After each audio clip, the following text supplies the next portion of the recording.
The name of the story, Harbor Lights, Baltimore. The harbor always woke before the city. Before Baltimore's streets filled with commuters and vendors. Before the scent of roasted coffee drifted from corner shops. The water stirred. Gulls wheeled overhead in the faint glow of dawn, calling out like impatient dock workers. The tide lapped against the piers, slapping barnacle-crusted pilings in a rhythm that only the harbor seemed to understand. And at the center of this rhythm was Nora Callahan. She stood on the deck of the Marigold, her small but stubbornly reliable boat, with a coil of rope slung across one shoulder.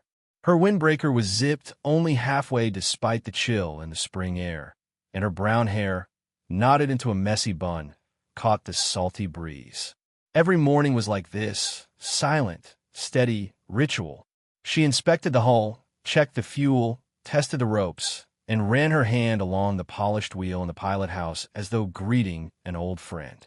The Marigold had belonged to her father before her, and though most women her age might have dreamed of bigger ships or bigger adventures, Nora had no desire to leave Baltimore. This was home, and the harbor's lights were as much a compass to her as any star in the sky. She earned her living taking tourists on harbor cruises, families who wanted to see Fort McHenry from the water, or couples hoping for a sunset sail. It wasn't glamorous, and it certainly wasn't profitable in the way her brother liked to remind her, but Nora was never the type to measure her life in dollar signs. She measured it in tides, in laughter, in the quiet peace that came from watching city lights shimmer across the water. Still, she was lonely sometimes. She wouldn't admit it to anyone, not even to herself on most days, but the quiet that filled her cabin after the day's work often pressed in too tightly. Her friends had scattered to suburbs or office jobs. Her mother called every Sunday to ask when she'd settled down. And though Nora laughed it off, there were nights when the echo of her father's voice lingered with the slap of the waves, a reminder of how much she missed having someone beside her. That morning began like any other, until Jake Bennett walked down the pier. Jake looked more out of place than anyone Nora had seen in months. The harbor was filled with dock hands in thick gloves, fishermen in rubber boots, and sailors who carried themselves with a kind of salt-soaked confidence. Jake, by contrast, wore a rumpled navy blazer over a t-shirt, dark jeans that had clearly never seen sea spray, and leather shoes better suited for book signings than wet piers. A notebook bulged in the inner pocket of his jacket, and a pen was tucked behind one ear. He paused at the edge of the pier, like someone debating whether to dive into deep water without knowing how to swim. His dark hair was windswept in a way that seemed less like natural sea breeze and more like restless hands tugging through it in frustration. His eyes scanned the row of boats until they landed on the Marigold. Nora watched him approach, narrowing her eyes. Tourists usually came in groups, carrying cameras, sun hats, and the distinct aura of vacation. This man looked lost, and tired, and oddly determined. Like the pier itself was the final page of some chapter he hadn't meant to write. "Morning," Nora called, coiling the rope in her hands with practiced ease. Jake blinked at her, startled as though word from strangers weren't something he was used to receiving. Then he managed a nod. "Morning. You lost?" she asked. "Not exactly." He glanced at the boat, then back at her. "You the captain of this one?" "Depends who's asking." He gave a wry smile. Jake Bennett. The name stirred something in her memory. She'd heard it before, she was sure of it, though she couldn't place where. Maybe one of those local bookstore readings she never had time for, or perhaps one of the romance novels her friend Sophie devoured on lazy Sundays. Nora squinted at him, then shrugged. "And what does Jake Bennett want with my boat?" Jake hadn't planned on being here. For weeks, he'd been holed up at his apartment overlooking Charles Street, staring at the blinking cursor on his laptop screen. His editor's emails stacked up like unopened bills. His last book tour had ended nearly a year ago, and though fans were still hungry for more, Jake found himself drowning in a silence he couldn't put into words. Writer's block wasn't new to him, but this time it felt permanent, as though the well had gone dry and every idea he pulled up was nothing but dust. His agent had suggested time away. "Go somewhere quiet, Jake. Rent a cabin. Clear your head." But he couldn't imagine staring at another set of walls, another blinking cursor. So he'd wandered, and somehow his wandering feet had carried him to the harbor, where the smell of salt water and the sound of gulls stirred something he hadn't felt in a long while. Possibility. He didn't want a tour. He didn't want company. He wanted solitude. On the water, where maybe the words would return. "I was told you rent this boat," Jake said at last. Nora raised an eyebrow. "You were told right. 4 tours. Families. Couples. People who want to see the city from the water. I don't want a tour. I want time." "Time." He nodded. "Alone. On the boat. To write." Nora's laugh came sharp and surprised, carried away on the breeze. "You want to rent my boat like it's an Airbnb?" Jake hesitated. "Something like that, yes." She studied him. His blazer looked expensive but worn, his eyes shadowed with sleeplessness, his voice carrying the clipped tones of someone used to being listened to but not used to asking for favors. He didn't seem dangerous, just desperate. "Look, I don't usually do that," Nora said, folding her arms. "The Marigold isn't a floating office. She's my livelihood. I'll pay you well." Nora tilted her head. She should have said no outright, but something in his expression, half stubbornness, half vulnerability, made her pause. She thought of the empty hours between her morning preparations and her afternoon tours. Maybe it wouldn't hurt to let him sit on the deck with his notebooks, so long as he didn't touch the controls. "Fine," she said at last. "But you don't drive her. You don't mess with my ropes or my wheel. You treat this boat like you treat a library book. Don't damage it, and return it the way you found it." Jake's mouth twitched in what might have been his first genuine smile in days. "Deal." That was how it began. Jake came back the next morning with a thermos of coffee and a stack of notebooks. Nora handed him a key to the cabin and went about her work nearby, keeping half an eye on him the way one might on a stray dog lingering too close to the docks. At first, he hardly spoke. He sat on the deck, scribbling furiously, then crossing out pages until the air around him seemed to hum with frustration. Sometimes she'd catch him staring out at the water, his pen motionless, as though the horizon itself refused to give up its secrets. Nora tried not to care. He was just another customer, after all. But there was something almost magnetic about the way he carried himself, haunted and searching, as though the harbor might answer questions he couldn't put into words. She told herself she wouldn't get involved.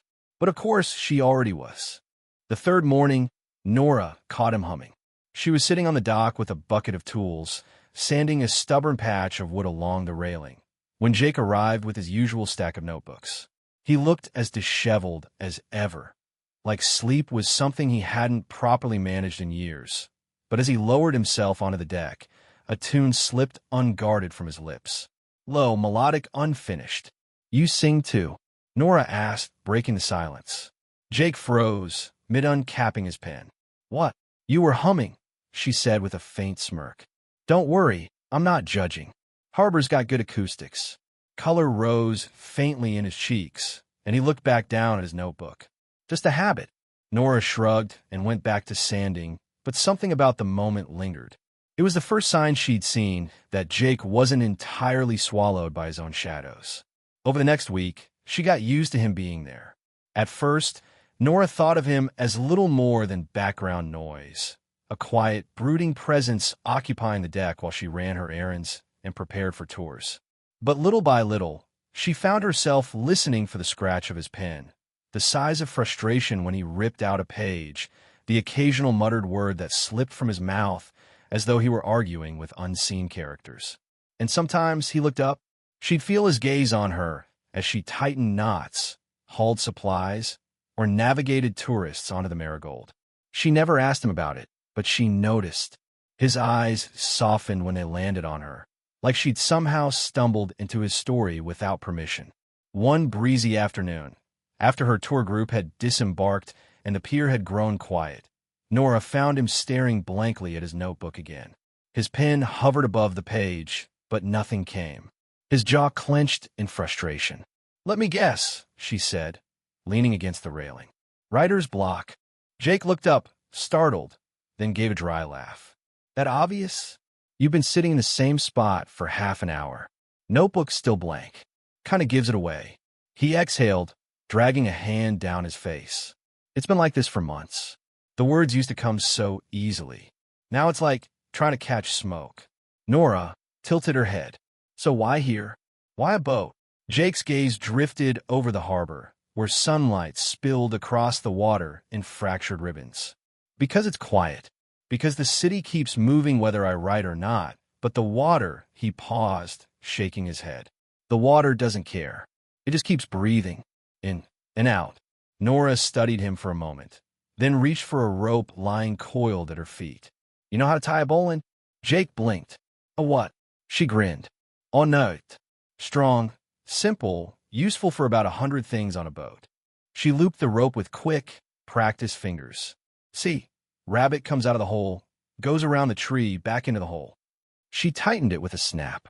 Won't slip. Won't jam. Reliable. Jake raised an eyebrow. And this is supposed to help me, right? Nora tossed him the rope. Might. You're trying to wrangle ideas that don't want to be caught. Sometimes it helps to use your hands. Try it. He looked skeptical, but did as told. His first attempt was a mess, an awkward tangle of loops that slipped apart the second he pulled them. Nora laughed, and it was the kind of laugh that rang clear and unguarded, bouncing off the harbor like sunlight scattering across waves. Jake froze. He hadn't realized until that moment how much he'd missed the sound of laughter. Not on TV, not in crowds, but real laughter close enough to touch. Something about Nora's laugh was grounding, alive, and he felt the tightness in his chest loosen ever so slightly. You're terrible at this, she teased. Give me a minute, he muttered, concentrating again. By the third try, he managed something close to a bowline. Nora leaned over, corrected his grip, guided his fingers. Her hand brushed his, warm and sure, and Jake felt a spark he hadn't expected. Better, she said softly. He nodded, but his thoughts had already shifted. For the first time in months, words began to form in the back of his mind. Not on the page yet, but alive, waiting. That night, long after Jake left, Nora sat on the deck with the rope still in her hands. She told herself it was just another day, another customer. But she couldn't shake the image of his eyes lighting up when the knot finally held, or the way he'd looked at her laugh like it was the only thing tethering him to the present. She didn't know what he was writing. She didn't ask. But a part of her, quiet, curious, wondered if she had just become part of it. The first time Nora agreed to take Jake on the water at night, she told herself it wasn't for him. It was early May, the kind of evening when the air held the last breath of spring chill, but the city lights danced on the water like fireflies. She'd finished her last tourist cruise hours ago and should have gone home, but Jake was still there on the deck, staring at his blank page like it had betrayed him. You ever actually been out on the harbor? She asked, wiping her hands on a rag. Jake looked up, startled. I thought the boat was only for tours. Usually, she nodded toward the water, where the tide was rolling and soft and steady. But she's meant to move. Sitting tied up all the time? That's no life for a boat. Jake hesitated. What are you suggesting? Nora grinned faintly. Come on, I'll show you what she can do. The marigold cut smoothly across the water, her bow parting the waves with practiced ease. The city skyline glimmered behind them, a patchwork of neon signs and high-rise windows, while ahead, the harbor stretched wide and open under a rising moon. Jake stood near the railing, gripping it with one hand, his notebook forgotten on the bench beside him. The wind pulled at his hair, carrying the scent of brine and diesel, and for the first time since Nora had met him, he looked lighter. Beautiful, isn't it? Nora said, her voice carrying over the hum of the engine. Jake nodded, eyes fixed on the water. I've lived in this city for 10 years, and I've never seen it like this. That's because you've been looking from the wrong angle. She nudged the wheel with one hand, adjusting their course. People forget the harbor's the heart of Baltimore. You see the city differently when you see it from here. Jake let the words sink in. He wasn't sure if she meant the skyline or something else entirely. The moon rose higher, silvering the water, and Jake found himself watching Nora more than the view. She moved with the kind of confidence he envied. Feet planted, hands sure on the wheel, every line of her body in rhythm with the boat. She didn't hesitate. She didn't second-guess. She simply was, anchored in a way Jake hadn't felt in years. You ever think about leaving? He asked suddenly. Nora glanced at him. Leaving Baltimore? Yeah, going somewhere else. Bigger harbors. Different horizons. She smiled, but it was a smile tinged with something wistful. People always ask me that, like I'm supposed to want more than this. But truth is, I love it here. The water, the lights, the history, it's all woven into who I am. Leaving would feel like untying myself from the only dock I've ever known. Jake nodded slowly. You make it sound permanent. Maybe it is. She gave the wheel a gentle turn. Not all of us are looking to be somewhere else. Jake didn't answer right away. He thought about his empty apartment, his half-finished manuscripts, the way every city he visited on book tours blurred together until none of them felt like home. He wondered what it would be like to feel tethered to something or someone the way Nora was. They drifted near Fort McHenry, the monument lit faintly against the night sky. Nora cut the engine, letting the boat rock in the quiet. The harbor hushed around them, save for the slap of water and the distant cry of a gull. Jake turned to her. It's so quiet. Best part of the job, Nora said softly. Out here, the city noise fades. You can hear yourself think. Jake gave a short laugh. That's the problem. Thinking is all I do. The words don't come. Nora leaned against the railing, studying him. Maybe you're listening for the wrong thing. What do you mean? Writing isn't just about thinking. It's about noticing, listening, laughing when something surprises you, crying when something hurts, letting the world in. She tilted her head, a half-smile tugging at her lips. You've been so busy staring at your blank page, you've forgotten how to live on the lines between. Jake stared at her, caught off guard. The harbor wind tugged at her hair, the moonlight catching in her eyes, and he realized she wasn't just talking about writing. For the first time in months, maybe years, something shifted in him. Not a flood of words, not a miraculous cure for his writer's block, but a spark, a beginning. He picked up his notebook and scribbled a single line. Just one, but it was enough. They didn't talk much on the way back. Nora steered. Jake wrote in small bursts, and the harbor carried them both toward shore like it understood their silence. When they docked, Jake lingered on the deck, reluctant to leave. Thank you, he said finally. His voice was quiet but earnest. For this. Nora gave him a shrug that didn't quite hide the warmth in her eyes. Don't mention it. Just don't forget to pay me. Jake laughed, the sound rough but real, and Nora found herself smiling as she watched him walk up the pier, notebook clutched to his chest like something fragile and new. The next morning, Jake showed up early. Nora was still coiling ropes when she saw him striding down the pier, coffee in hand, hair still damp from shower. He looked different, more awake, more alive. You're early, she said, raising an eyebrow. He held up the notebook tucked under his arm. I wrote 5 pages last night. Nora whistled low. 5? That's practically a novel. Jake chuckled, but there was a brightness in his eyes she hadn't seen before. I don't know if it's any good, but it's something. And I don't think it would have happened if not for the other night. The harbor worked its magic, Nora said lightly, though a small part of her wondered if he meant something more than the water. Later that day, while Nora was patching a frayed section of rope, Jake wandered over, watching her hands. You make it look easy, he said. That's because it is. She flicked the rope with a practiced twist. You want to learn something more useful than the bowline? Jake raised an eyebrow. Useful how? Ever heard of a clove hitch? Sounds like a cocktail. Nora grinned. Closer to a sailor's best friend. Watch. She looped the rope around a railing post with fluid movements. You go around once, cross over, around again, and tuck under. Holds tight, but it's quick to undo. Perfect for temporary ties. She tugged the rope, and the knot held firm. Jake leaned in, his brow furrowed in concentration. All right, let me try. His first attempt tangled hopelessly, and Nora laughed, the sound bubbling up unrestrained. I'm telling you, she said between chuckles, you'd never survive a day as a deckhand. Jake gave her a mock glare. Criticizing the student isn't exactly great teaching, Captain. Fine. She stepped closer, guiding his hands. Here, don't fight the rope. Let it flow. Think of it like writing. You can't force the words, right? You just guide them where they need to go. Jake felt the warmth of her fingers brushing against his as she adjusted his grip.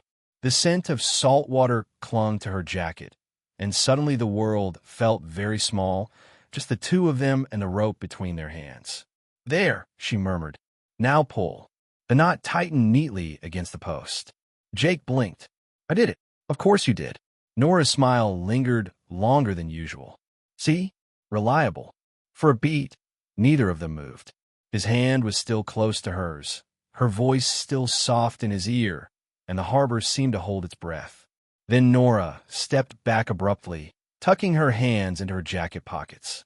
"Not bad, right or boy," she said briskly. "Maybe there's hope for you yet." That night, Jake found himself scribbling faster than he had in months.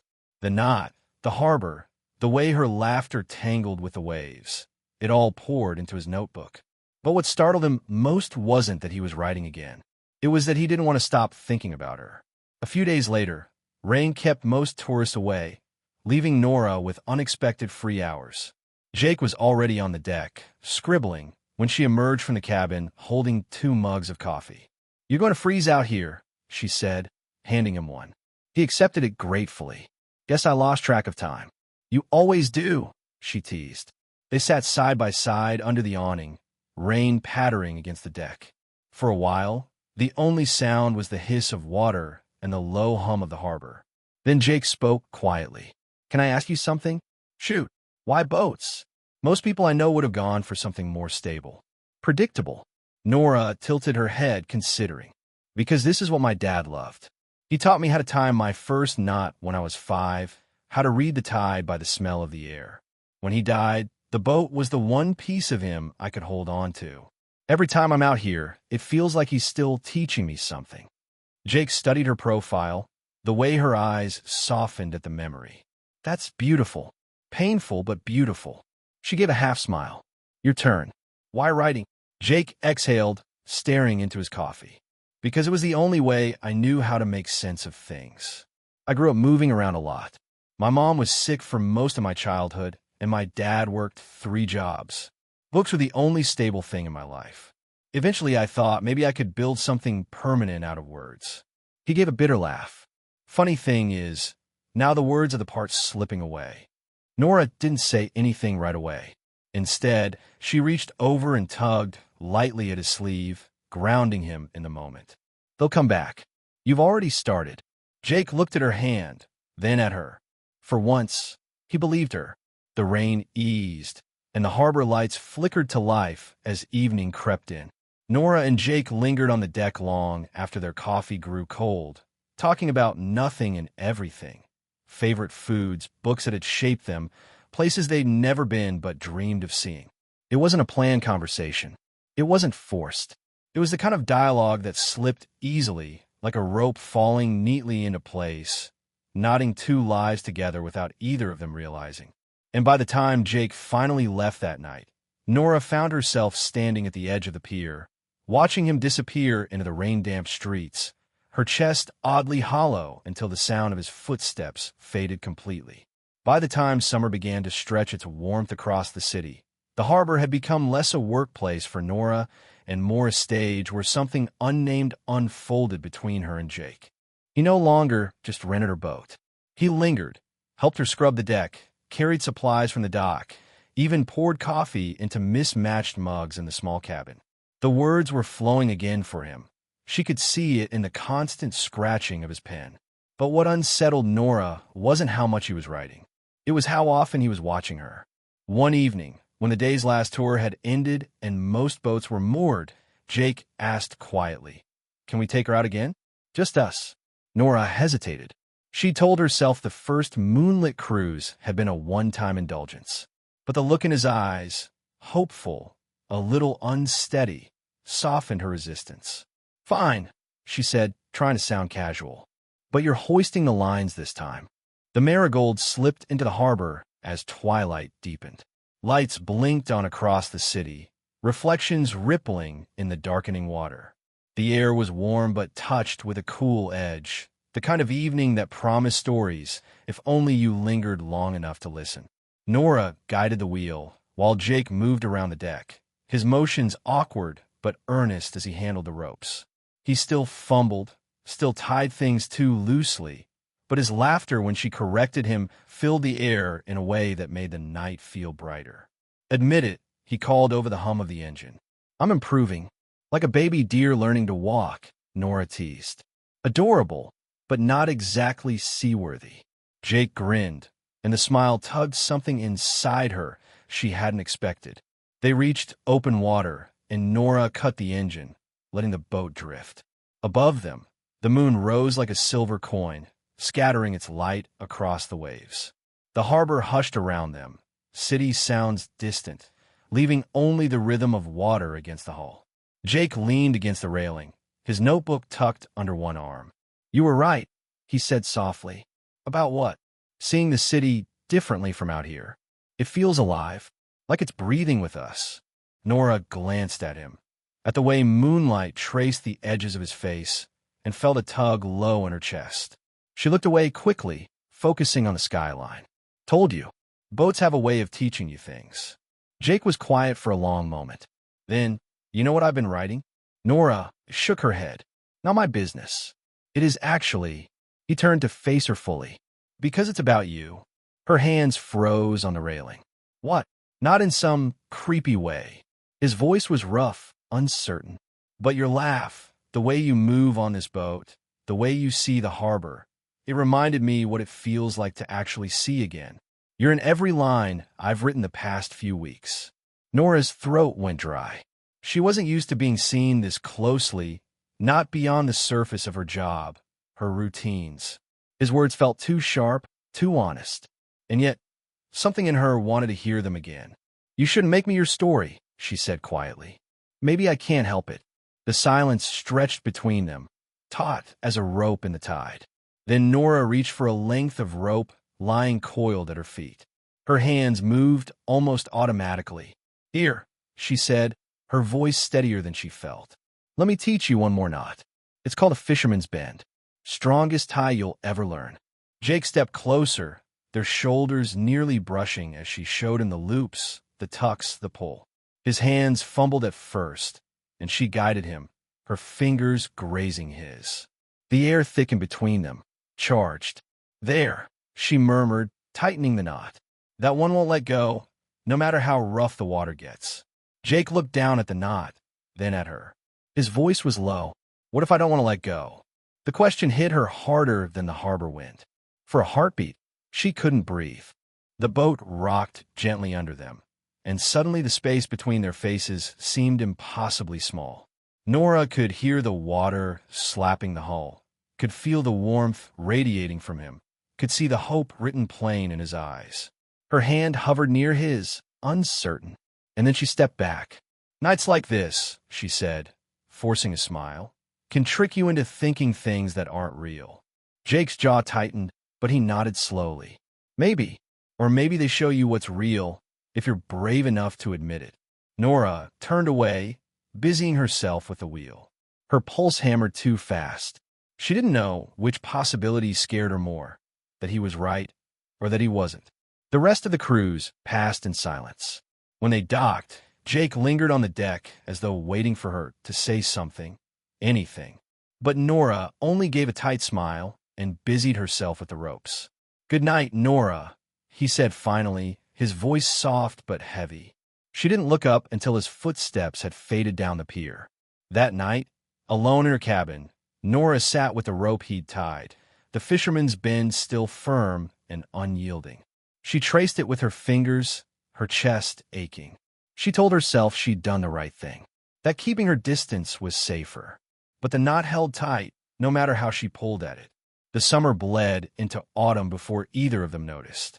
Tourist crowds thinned. The evenings grew cooler, the wind sharper. Nora found herself wrapping her jacket tighter as she guided the marigold across the harbor. And Jake was different. He was writing again, really writing. Sometimes she'd glance across the deck and see him bent over his notebook, scribbling furiously, muttering lines to himself like someone possessed. Other times, he'd stop suddenly, look up at her, and she'd know, without him saying a word, that she'd just slipped into his pages again. Nora pretended not to notice, pretended it didn't matter, pretended her chest didn't tighten every time his hand brushed hers when she showed him another knot, every time his laughter carried over the water. But pretending only held so long. The day Jake told her he was finished, the harbor was quiet. He stood on the deck, notebook in hand, his eyes brighter than she'd ever seen them. "It's done," he said simply. Nora's heart thudded. "The book?" He nodded. "I don't know if it's any good, but it's honest.